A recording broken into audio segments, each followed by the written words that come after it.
Galeri Batik Balai Rejo menyediakan berbagai macam busana batik untuk pria dan wanita, dewasa ataupun remaja. Kunjungi Galeri Batik Balai Rejo, pilihan tepat untuk berbelanja berbagai model terbaru hanya di Galeri Batik Balai Rejo, Pamekasan. Galeri Batik Balai Rejo beralamatkan di Jalan Niaga nomor 40 Pamekasan, Madura.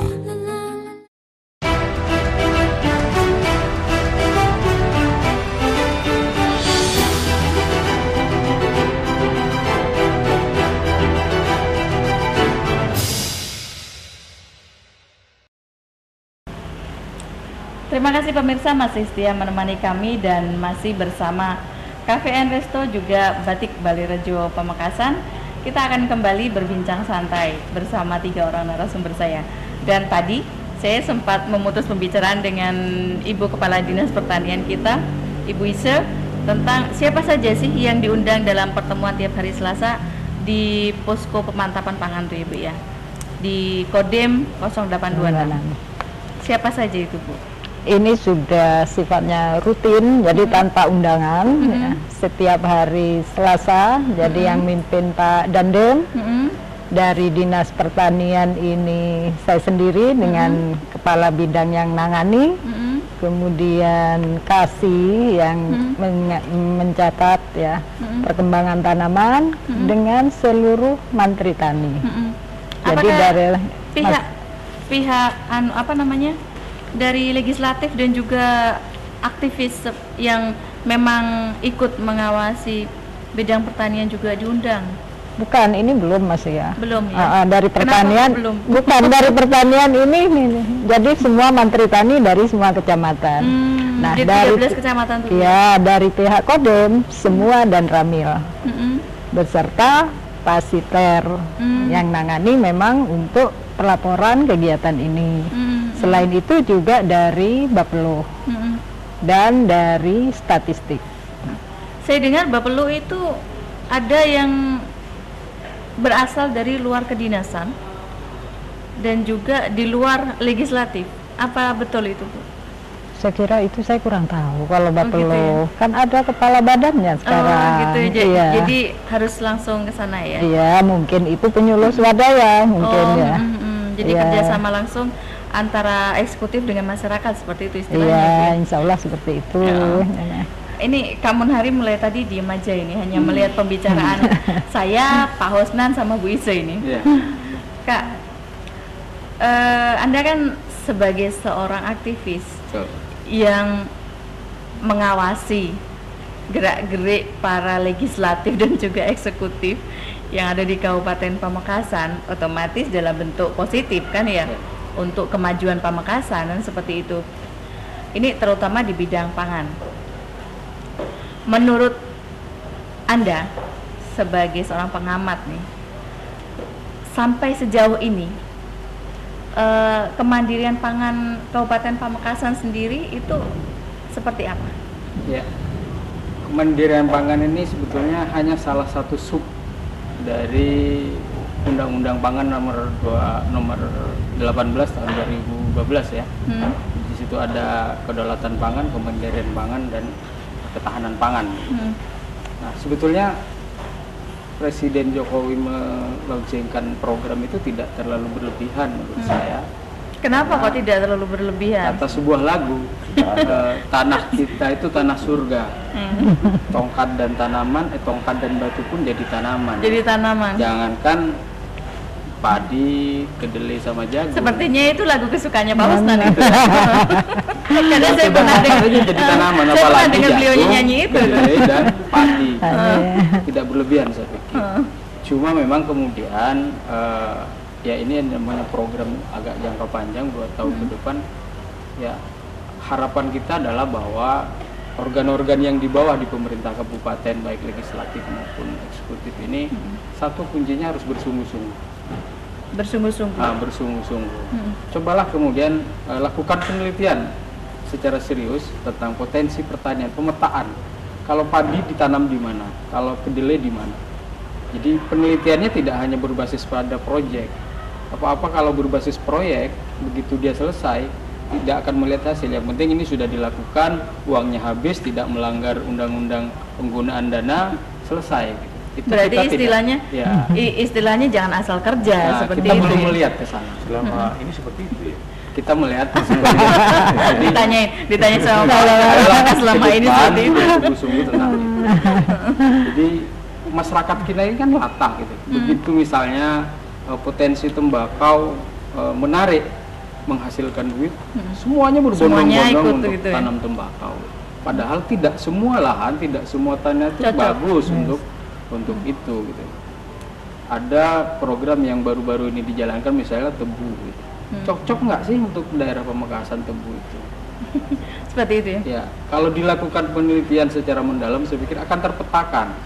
Kalau jagung di mana, kedelai di mana, sehingga program pemerintah pusat yang bersinergi dengan program pemerintah daerah itu akan tercapai. Ada yang menarik sebetulnya tadi berkenaan dengan aparat TNI misalnya. Perkembangannya menurut saya sudah bagus. Jadi beberapa kasus misalnya mafia pupuk dalam tanda kutip itu sudah bisa diantisipasi dengan ada bukti beberapa tangkapan TNI orang yang membawa pupuk bersubsidi itu berhasil ditangkap. Ya semoga itu berkelanjutan, tidak hanya karena sekarang memang, saja ya. Ya dinas pertanian ini kan tidak sendirian sebetulnya. Ada banyak yang bisa dikoordinasi, perkebunan dan lain sebagainya sehingga mampu mencapai ketahanan pangan itu. Apalagi kita ini ada sebagai LSM ataupun aktivis hanya bagian saja dari beberapa termasuk legislatif. Iya, apalagi kan ada rekan legislatif yang memang mempunyai wadah tersendiri dalam ikut memberikan saran untuk kemajuan bersama kan seperti itu. Kalau boleh saya tanya ini, pertanyaan saya di luar tema kita sedikit ini. Ketika Anda kan sebagai seorang aktivis nih, ketika mendapati sesuatu hal, contohnya saja kita tentang tema kita kali ini adalah tentang kemandirian pangan kita untuk ekonomi kerakyatan. Ketika ada rekan-rekan aktivis yang menemukan salah satu hal yang menurut mereka itu tidak cocok atau tidak sesuai dengan apa yang ada di dalam pikiran mereka dan mereka melakukan unjuk rasa seperti itu. Setuju nggak kalau sedikit-sedikit mengadakan unjuk rasa, sedikit-sedikit unjuk rasa tanpa harus berdialog dulu dan mengetahui tentang data sesungguhnya secara pribadi nih? Saya bukan tidak pro pada unjuk rasa, tetapi saya lebih suka kalau ada dialog. Ada dialog, duduk bersama membicarakan masalah. Perlu diingat bahwa juga LSM, aktivis itu kerjanya tidak hanya mengkritik loh. Ya, tidak hanya mengkritik. Artinya kalau mencari kesalahan orang ya siapapun pasti punya salah. Tetapi perlu diingat bahwa tidak semua LSM kerjanya mengkritik saja. Nah, kita juga bekerja di pemberdayaan seperti saya bilang di awal, kita juga bisa bekerja sama. Seperti beberapa waktu kita lakukan ada penyuluhan dan pertanian dan ketahanan pangan. Itu kan pemberdayaan, itu bagian kinerja kita juga. Kalau nggak salah beberapa waktu yang lalu kan sempat ya Bu ya, bukan hanya di tahun ini, Dinas Pertanian mengadakan pertemuan dengan LSM yang memang diajak kerjasama untuk penyuluhan dan juga pengawasan seperti itu Bu ya. Jadi memang tidak semuanya. Cuman yang menonjol. Yang menonjol. Ya itu. Kalau dilihat dari namanya kan non-government, government organization. Fungsinya sangat banyak di luar urusan pemerintahan. Cuman kasus ya, untuk kasus Indonesia secara umum, Pamekasan secara khusus, yang menonjol yang itu sementara. Seperti itu ya. Jadi kami berharap kalau lebih banyak NGO itu yang betul-betul yang menonjol pemberdayaan gitu loh. Yang memang peduli secara positif seperti itu ya Pak. Bagus sekali. Berarti kalau menurut Pak Hosnan ini, kalau nggak salah dulu Pak Hosnan juga seorang aktivis loh Bu masa mudanya ini. Kalau aktivis daerah saya itu aktivisnya Orde Baru. Aktivisnya pada persoalan politik, belum pada persoalan sektor-sektor begini. Dengan yang sekarang ini Pak, apakah bisa dicapai menurut Bapak ya selaku anggota legislatif?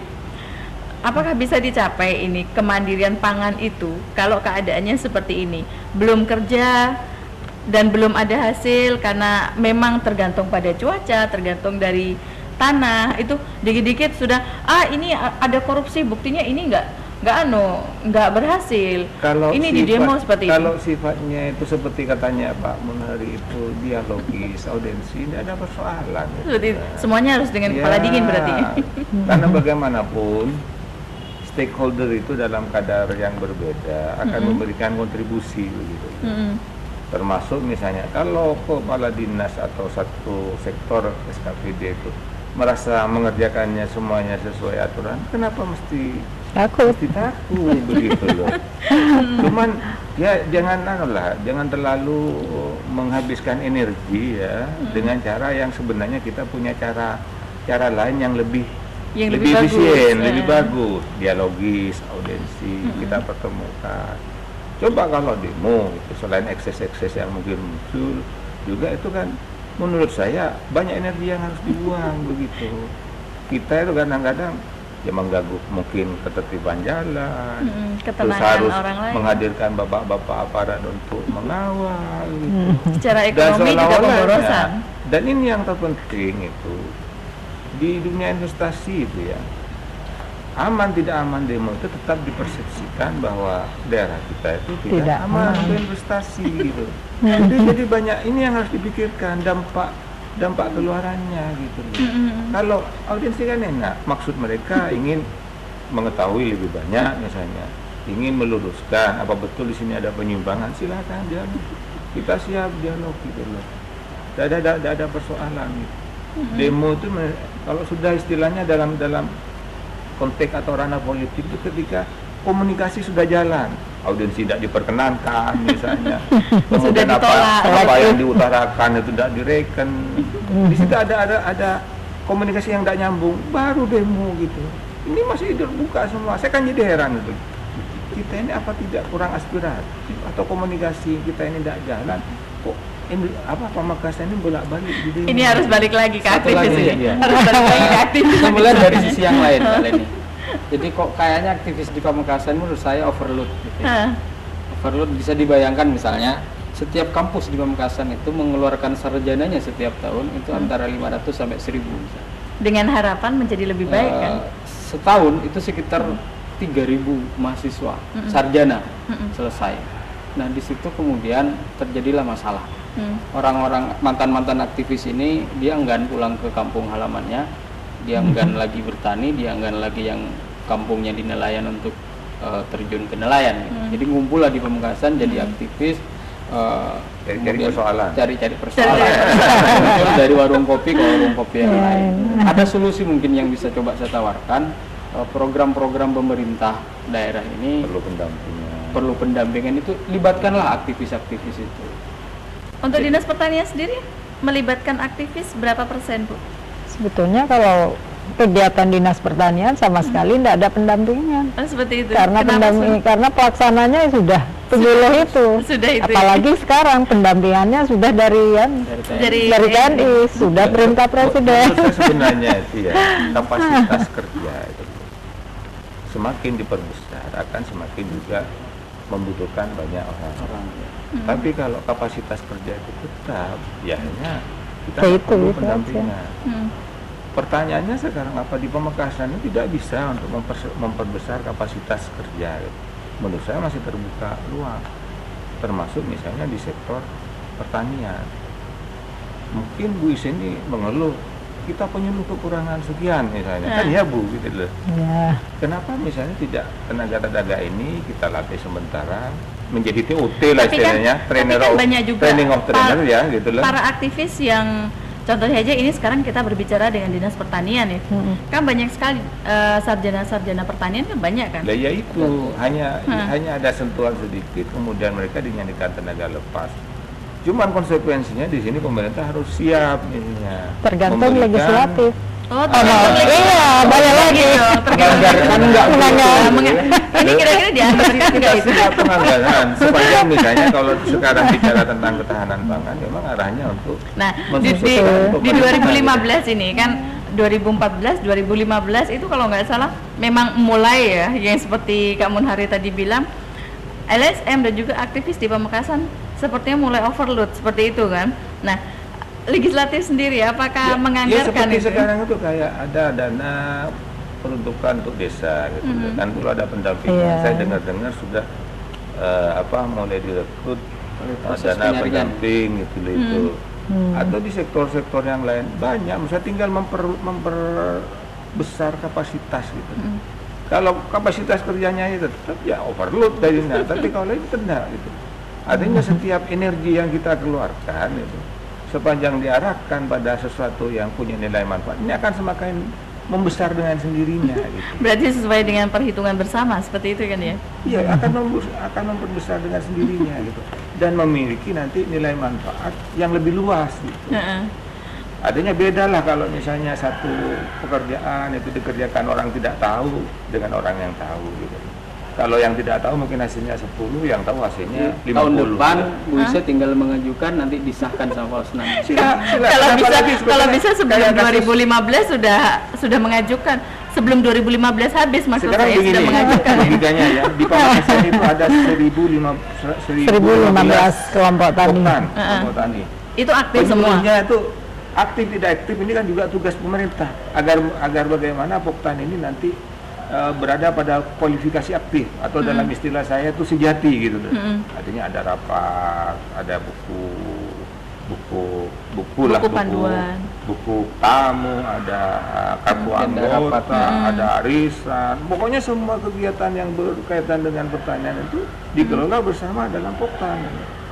Ya, faktanya memang kita kekurangan orang yang membina ini, penyuluh ini. Kenapa kita tidak bisa melakukan 1015 loh. Jangan salahkan masyarakat. Kalau misalnya ada yang aktif kan gitu Bu. Salah kita gitu, pemerintah gitu. Yang tidak membuat mereka bisa aktif. Kalau memang dari orangnya tidak bisa aktif, ya sudah ganti yang lain gitu. Ganti sama yang lain. Apa dalam satu dusun tidak ada yang punya komitmen misalnya, keinginan untuk mengembangkan di sektor pertanian secara bersama-sama. Jadi menurut saya ya, sudah ada titik temunya sudah ada. Jadi saya sepakat saja lah. Bu Ise mengajukan pendampingan Poktan misalnya, nanti sama Posnam tinggal disahkan. Makanya terus terangkan Bu Ise itu tahu ya. Mungkin Bu Ise tahu bahwa kami komisi dulu tuh yang selalu bagaimana penyuluh itu harus ada. Jadikan satu badan misalnya, walaupun badan kantor tidak apa-apa, yang penting satu komando begitu. Ya saya berharap mulai tahun kemarin sudah ada. Saya berharap nanti program-programnya bisa mengarah ke sana gitu. Oke. Sekarang sudah ada Bapelo, jadi sudah di badan. Lah, untuk Dinas Pertanian sendiri, langkah apa yang diambil agar kemandirian pangan itu di 2015 itu bisa terwujud dalam 100 hari ke depan? Seperti itu. Kok masih 100 hari ke depan? Tapi jangan dijawab dulu.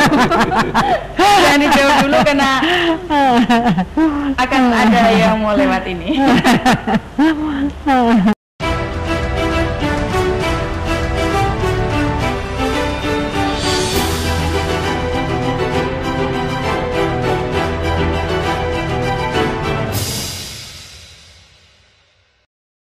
Galeri Batik Balai Rejo menyediakan berbagai macam busana batik untuk pria dan wanita, dewasa ataupun remaja. Kunjungi Galeri Batik Balai Rejo, pilihan tepat untuk berbelanja berbagai model terbaru hanya di Galeri Batik Balai Rejo, Pamekasan. Galeri Batik Balai Rejo beralamatkan di Jalan Niaga nomor 40 Pamekasan, Madura.